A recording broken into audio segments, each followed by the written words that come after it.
Hello everyone, कैसे हैं आप सभी लोग। Finally I am back with a video जिसमें हम लोग डिस्कस करेंगे what are the different career options जो आप बीटेक के बाद आप ऑप्ट कर सकते हैं। यानी कि आपके 4 years undergraduate program bachelor in technology in any branch, चाहे वो मैकेनिकल हो, सिविल हो, इलेक्ट्रिकल, कंप्यूटर साइंस, जो भी ब्रांच हो, आपकी डिग्री कंप्लीट होने के बाद आप कौन कौन से करियर ऑप्शंस को ऑप्ट कर सकते हैं, कौन कौन से जॉब अपॉर्चुनिटीज़ जो हैं जिनको आप अपना सकते हैं। तो इसमें जो है हम डिफरेंट सेक्टर्स ऑफ जॉब्स के डिफरेंट सेक्टर के बारे में हम लोग जानेंगे। सबसे पहला जो है हम प्राइवेट सेक्टर के बारे में जानते हैं कि प्राइवेट सेक्टर में कौन कौन से जॉब्स जो हैं जो आपके लिए अवेलेबल हैं, और ये भी डिस्कस करेंगे कि आप उनको ऑन कैंपस या फिर ऑफ कैंपस कैसे उसको हासिल कर सकते हैं। तो बात करें प्राइवेट जॉब्स की, तो दो तरह की प्राइवेट जॉब्स होती हैं। पहली जो है वो प्रोडक्ट बेस्ड जॉब्स होती हैं और सेकंड जो है सर्विस बेस्ड जॉब्स होती हैं। प्रोडक्ट बेस्ड जॉब्स ये जो हैं प्रोडक्ट बेस्ड कंपनीज़ के द्वारा दी जाती हैं, जो for example Apple, Microsoft, Google वगैरह ये सब जॉब्स ऑफ़र करती हैं। और जितने भी इंटरनेशनल पैकेजेस आप सुनते हो ऑफ हायर पैकेजेस, मतलब हायर एलपीए, मतलब कि सालाना जो सैलरी है वो बहुत बहुत ही ज़्यादा होता है। और जो इंटरनेशनल पैकेजेस होते हैं वो इन्हीं प्रोडक्ट बेस्ड कंपनी से ही आते हैं। और सेकंड जो है सर्विस बेस्ड कंपनीज, जो कि सर्विस बेस्ड जॉब्स ऑफ़र करती हैं। फॉर एग्जांपल आप डेली लाइफ में सुने ही होंगे रोज़मर्रा की ज़िंदगी में कि टीसीएस, विप्रो, ये सब कंपनीज़ हैं जो कि इन लार्ज नंबर्स ग्रेजुएट्स को रिक्रूट करती हैं इन देयर कंपनीज़। और ये जो जॉब्स ऑफ़र करती हैं, सिंपली ये जो कंपनीज़ होती हैं ये सर्विस बेस्ड कंपनीज़ होती हैं। और इन दोनों को कंपेयर करें तो salary per annum and lifestyle ये बहुत ही ज़्यादा बेहतर होती है इन प्रोडक्ट बेस्ड कंपनीज़, और सर्विस बेस्ड कंपनीज़ में ये बहुत ही लो होती है। प्रोडक्ट बेस्ड कंपनीज़ में आपकी सैलरी जो है अराउंड 40 लाख के आसपास तक जा सकती है, मगर जो है सर्विस बेस्ड कंपनीज़ ये 3 लाख से लेके 12 लाख पर एनम, ये पर एनम बोल रहा हूँ, मतलब सालाना पर ईयर में इतनी जो है आपकी सैलरी जा सकती है। मैक्सिमम जो है 12 to 14 लाख से जाती है इन सर्विस बेस्ड कंपनीज़। और अदर जॉब्स की बात करें, ये फॉर एग्जांपल जो है असिस्टेंट कंसल्टेंट, ये जो ऊपर की जॉब्स थी, ये जो जॉब्स थी ये थी टेक्निकल जॉब्स। अगर आप टेक्निकल फील्ड में काम नहीं करना चाहते तो आप ऑप्ट कर सकते हैं नॉन टेक्निकल जॉब्स। ये जो जॉब हैं इनमें टेक्निकल स्किल्स तो सभी जगह लागू होंगी, सभी जगह रिक्वायर्ड हैं, मगर ये जो जॉब्स होती हैं कंसल्टेंट टाइप की जॉब्स या फिर मैनेजिंग टाइप की जॉब्स, यहाँ पर जो है आपकी प्रेजेंटेशन स्किल्स वगैरह हो गई, या फिर managing skills along with communication skills, ये सभी चीज़ें ज़्यादा मैटर करती हैं, क्योंकि आपको डील करनी होगी, आपको बहुत सारे जो है मीटिंग्स को रन करना होगा और बहुत सारे चीज़ों के ऊपर डिस्कशन करना होगा, और प्रोडक्ट्स को कैसे बेनिफिशियरी तरीके से लीड करना है, कैसे क्लाइंट्स को हैंडल करना है, ये सभी चीज़ें आपको चाहिए होंगी for non technical jobs, though you are from technical background. तो ये जो हो गई ये प्राइवेट जॉब्स की बात हो गई। नेक्स्ट सेक्टर ऑफ जॉब्स के बारे में बात करें तो वो होती है कोर ब्रांचेस जॉब। मेनली 3 तरह के जो कोर ब्रांचेस होते हैं, मैकेनिकल, सिविल एंड इलेक्ट्रिकल। यहाँ पर मैं आपको ध्यान देना चाहूँगा कि अगर आपकी सिविल ब्रांच है तो number of vacancies in government jobs बहुत ही ज़्यादा देखने को मिलती है। सेकंड जो है इलेक्ट्रिकल, और थर्ड में जो है मैकेनिकल आता है। और ये तीनों जो जॉब्स हैं इनकी जो है कोर कंपनीज़ के द्वारा इन स्टूडेंट्स को रिक्रूट किया जाता है in their companies. For example oil वगैरह की जो कंपनीज़ हो गई वो मैकेनिकल इंजीनियर्स को रिक्रूट करती है। इलेक्ट्रिकल इंजीनियर भी बहुत ही ज़्यादा रिक्रूट होते हैं, मगर सिविल इंजीनियर की रिक्रूटमेंट थोड़ी कम होती है। मगर इससे आपको डिसअपॉइंट नहीं होना है, क्योंकि गवर्नमेंट जॉब्स में जो है सबसे ज़्यादा स्कोप सिविल इंजीनियरिंग की ही है। और इसके साइड बाय साइड बात करें पीएसयूज़ की, अब बहुत सारे पीएसयूज़ सुने होंगे, ऑयल कंपनीज़ हो गई, वेल हो गई, एनटीपीसी हो गई, ये सभी जो हैं ये पीएसयूज़ हैं। मतलब प्राइवेट सेक्टर के पास इसकी 50% शेयर होती है और गवर्नमेंट सेक्टर के पास 50% शेयर, जो कि एक्यूरेटली 50% नहीं होती। गवर्नमेंट के पास जो है ज़्यादा शेयर होती है, तो इनको गवर्नमेंट एजेंसी या फिर गवर्नमेंट कंपनीज़ भी कह सकते हैं। और यहाँ पर बहुत सारे स्टूडेंट्स जो हैं, बहुत सारे ग्रेजुएट्स टारगेट करते हैं कि उन्हें एक पीएसयू में जॉब मिल जाए, क्योंकि पीएसयू में जॉब मिलने के बाद आपको मालूम है कि गवर्नमेंट जॉब्स इन इंडिया वो कितने सिक्योर होते हैं और कितनी स्टेबल लाइफस्टाइल आपको दे सकते हैं। और ये तो हो गए PSUs and core branches jobs. और एक बात थी कि पीएसयूज़ में आप डायरेक्टली, अगर आपके कॉलेज में पीएसयूज़ विजिट करती हैं तो आप डायरेक्टली इंटरव्यू के द्वारा आप पीएसयूज़ के अंदर जॉब्स ले सकते हैं, या फिर पीएसयूज़ के अंदर एंटर करने का और एक तरीका है गेट एग्ज़ाम। ये बहुत ही ज़्यादा इम्पोर्टेंट एग्ज़ाम है, मैं इसको स्टार मार्क करना चाहूँगा, क्योंकि बहुत ही सारे एस्पायरेंट्स जो कि इंजीनियरिंग परस्यू कर रहे हैं तो उनका मेन टारगेट कहीं ना कहीं गेट होता ही है, क्योंकि गेट के एग्ज़ाम्स के थ्रू एक तो आपको पीएसयूज़ के अंदर जॉब्स मिल सकती हैं, और सेकंड अगर आप मास्टर्स करना चाहते हैं या फिर एमटेक करना चाहते हैं तो गेट एग्ज़ाम के थ्रू आपको different top universities, top colleges में एमटेक करने की चांसेस आपको मिलती हैं। और नेक्स्ट अब अगर हम बात करें गवर्नमेंट जॉब्स के बारे में, तो मेजॉरिटी ऑफ स्टूडेंट्स, बहुत ही ज़्यादा अमाउंट में स्टूडेंट्स जो कि इंजीनियर्स होते हैं वो टारगेट करते हैं गवर्नमेंट जॉब्स।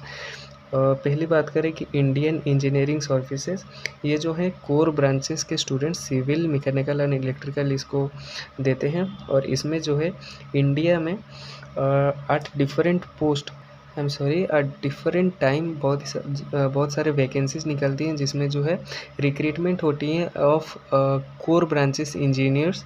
और इसमें जो है डायरेक्ट रिक्रूटमेंट होती है through written exam as well as interview exam in the government sector. और इसमें जो है आपको stable life along with a good salary देखने को मिलती है। आप इस एग्ज़ाम के बारे में एक्सप्लोर कर सकते हैं। नेक्स्ट हम बात करें यूपीएससी, एसएससी, पीसीएस। ये जो होती है स्टेट पीसीएस होती है, बहुत सारे स्टूडेंट इसको भी टारगेट करते हैं। या फिर यूपीएससी, एसएससी के अंदर आपको बहुत सारे डिफरेंट एग्ज़ाम्स देखने को मिलती हैं। फॉर एग्जांपल एसएससी सीजीएल होती है, एसएससी सीएचएसएल होती है, एसएससी एमटीएस होती है, एसएससी जीडी होती है। ऐसे बहुत सारे एग्ज़ाम्स होते हैं जो बहुत सारे स्टूडेंट्स देते हैं इंजीनियर होने के बावजूद, क्योंकि उनकी जो एप्टीट्यूड है या फिर प्रॉब्लम सॉल्विंग स्किल है वो बहुत ही ज़्यादा मदद दे देती है इन एसएससी लाइक एग्ज़ाम्स। और इसके प्लस में मैं ऐड करना चाहूँगा कि जो कि स्टेट एग्ज़ाम्स होती हैं, फॉर एग्ज़ाम्पल आपके स्टेट में ग्रेड 3 या फिर ग्रेड 4 टाइप के जो एग्ज़ाम्स होते हैं, जिसमें जो डायरेक्ट रिक्रूटमेंट वगैरह होती हैं, इनकी salary around 30 to 40,000 in the starting होती है, जो कि बाद में जाके इसका रिक्रूटमेंट भी होता है। तो ये भी बहुत ही अच्छी अपॉर्चुनिटी है अगर आप गवर्नमेंट एग्ज़ाम को टारगेट कर रहे हैं। थर्ड जो है आईबीपीएस, एसबीआई, पीओ, ये जो है ये बैंकिंग सेक्टर में अगर आपको जॉब चाहिए तो आप इन सब एग्ज़ाम्स को देकर बैंक की नौकरी कर सकते हैं। थर्ड जो है जॉइंट इंजीनियर, आपके स्टेट में बहुत सारे वैकेंसीज़ निकलती हैं, जिसमें जो है आपको मेंशन होता है कि 7,000 पोस्ट या कितने भी फिक्स्ड अमाउंट ऑफ पोस्ट जो हैं वो खाली हैं, और उसके रिगार्डिंग रिटन एग्ज़ाम कंडक्ट किया जाएगा। अकॉर्डिंगली मेरिट होने के बाद आपकी रिक्रूटमेंट होती है, आपकी जॉब लगती है एज ए असिस्टेंट इंजीनियर या फिर असिस्टेंट जूनियर इंजीनियर, जिसमें आप एज एन इंजीनियर काम कर सकते हैं। लास्ट में जो है आरआरबी, ये है रेलवे रिक्रूटमेंट बोर्ड, यानी कि रेलवे के अंदर अगर आपको नौकरी चाहिए तो आप इसको भी दे सकते हैं। इन एडिशन टू इट मैं आप यहाँ पर ऐड करना चाहूँगा कि बहुत सारे इंजीनियर्स जो हैं वो क्लैट वगैरह का एग्ज़ाम देते हैं। क्लैट देकर आप लॉ की डिग्री परस्यू कर सकते हैं। बहुत सारे इंजीनियर सीए के अंदर एंटर कर जाते हैं। बहुत सारे स्टूडेंट्स जो है होटल मैनेजमेंट टाइप की चीज़ें भी परस्यू करती हैं। तो अगर आप चाहते हैं इनको परस्यू करना, ये सब चीज़ें करना, तो आप इसको ज़रूर से कर सकते हैं, क्योंकि अगर आप इंजीनियरिंग में आपका इंटरेस्ट पहले से नहीं था तो आप इन सब चीज़ों को भी ट्राई कर सकते हैं। इन एडिशन टू इट अगर आप अपना स्टार्टअप खोलना चाहते हैं इन द फ्यूचर, जो आपकी अल्टीमेट एम है, तो उसके लिए जो भी स्किल्स रिक्वायर्ड हैं उसके ऊपर काम करना आपको अभी से स्टार्ट करना होगा, क्योंकि ये जो है ये बहुत ही ज़्यादा अच्छी अपॉर्चुनिटी है। अगर आप एविल हैं कि आप स्टार्टअप कर सकते हैं, आपके मन में कोई भी आइडियाज़ हैं जो कि इन फ्यूचर बहुत ही ज़्यादा डिमांड में होने वाली हैं, तो आप अपनी स्टार्टअप आइडिया को ध्यान में रखकर शुरू से फाउंडेशन से स्टार्ट करें। नई नई स्किल्स, जो कि स्किल्स रिक्वायर्ड हैं, वो सबको सीखें। Along with it managing skills, communication skills और डीलिंग विथ क्लाइंट्स, ये सब चीज़ें भी आपको सीखनी होंगी। और कुछ बचा नहीं है, ये रिसर्च मास्टर्स टीचिंग, अगर आप बीटेक के बाद रिसर्च फील्ड में जाना चाहते हैं या फिर मास्टर्स करना चाहते हैं या फिर टीचिंग फील्ड में अपना करियर सेट करना चाहते हैं, तो आप जो है ये जो गेट एग्ज़ाम मैंने कंसिडर बताया, आप गेट एग्ज़ाम देने के बाद एक तो आप पीएसयूज़ में डायरेक्टली नौकरी के लिए एलिजिबल हैं। अगर आपकी मार्क्स जो है वो डिसेंट इनफ है तो आपको नौकरी मिल जाएगी। उसके बाद जो है मास्टर्स इन रिनाउंड यूनिवर्सिटीज़ या फिर रिनाउंड कॉलेजेस इन इंडिया, आप उसमें से मास्टर्स कर सकते हैं। टीचिंग के लिए आपको मास्टर्स में मतलब मिनिमम क्वालिफ़िकेशन मास्टर्स आपको चाहिए ही, उसके बाद आप टीचिंग कर सकते हैं इन इंजीनियरिंग कॉलेजेस।